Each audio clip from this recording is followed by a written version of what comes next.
I am the Tofu Golem. Please enjoy the video. In this video, I will explain how to make Nadan crab curry. We'll cover everything from selecting the freshest ingredients to simmering your way to a delicious, authentic dish. Get ready to create a flavorful meal that will impress everyone. This guide ensures you master the techniques for a truly memorable culinary experience, bringing the taste of Kerala right to your kitchen. To begin, you'll need fresh crabs, ideally around 500 to 750 grams. Essential spices include turmeric, red chili, and coriander powder, along with a touch of garam masala. Don't forget your aromatics: fresh ginger, garlic, and fragrant curry leaves.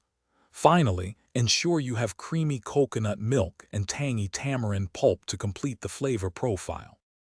First, clean and prepare your crabs by removing the outer shell and gills. Next, in a pan, heat coconut oil and sauté sliced onions, crush ginger and garlic until they turn a light golden brown. Then, add your chili, coriander, and turmeric powders, cooking for about 1 to 2 minutes until fragrant. Finally, add the crabs, coconut milk, and tamarind, simmering until the crabs are cooked through and the gravy thickens.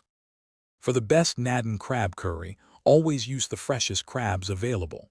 Feel free to adjust the amount of chili powder to match your desired spice level.